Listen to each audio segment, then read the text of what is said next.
T-Mobile numbers, which are a huge beat, it seems. Revenue $19.3 billion. The forecast was for $18.3 billion. But EPS on the bottom line coming in at $1 per share. The forecast was for less than half of that, about 45 cents per share.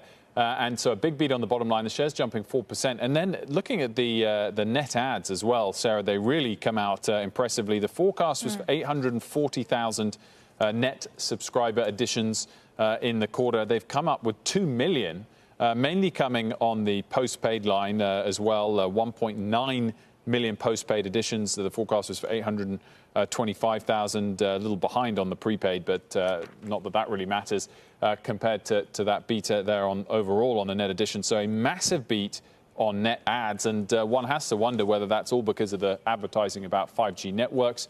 Need to find out if it's a 5G driven story that has seen the industry expand, or whether this is a market share steal from some of their rivals. But the numbers for T-Mobile, of course, for the quarter ended end of September, so kind of before this latest Apple 5G launch, is pretty impressive, up 5% in the after hours. Mike, the EPS beat, significant. The net adds, very significant. For sure. I mean, it's just a tremendous market share move right there. They're obviously thriving in this kind of triopoly that is the U.S. mobile market. And, yeah, was not in the market, to say the least, with that 5% pop right there.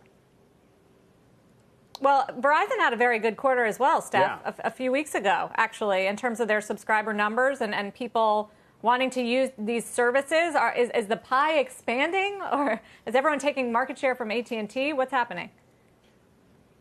The pie is expanding. It's stay-at-home beneficiaries, right? I don't think these were the obvious choices, although they should have been. And these stocks have lagged. They're more defensive in nature. So this T-Mobile number, I think M&A, the synergies from their acquisition is really kicking in nicely. And they're also doing a very good job in terms of controlling costs. But, yeah, those sub-ad numbers are incredible. So encouraged to hear it and see it. Mike, I'm just wondering whether this is bullish for the likes of Apple, too. Clearly, this was for the quarter ended September. The iPhone 12 5G enabled came out after that. But if people really are embracing, I mean, we don't even know if these net adds are 5G net adds, but there's some positive themes there that might suggest there's more scope for people to be adopting.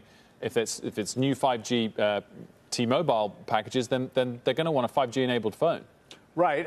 And, you know, Qualcomm's numbers, too, suggested that just in general, handset demand seems like it's going to be pretty strong for a while. So absolutely, it would include Apple. I don't know if that necessarily equates to super cycle upgrades or anything like that in terms of the volumes for Apple. But, yeah, it seems like the whole category, you know, it's a boom in stuff, and smartphones are stuff, even though mostly what you consume is data. Shepard Smith here. Thanks for watching CNBC on YouTube.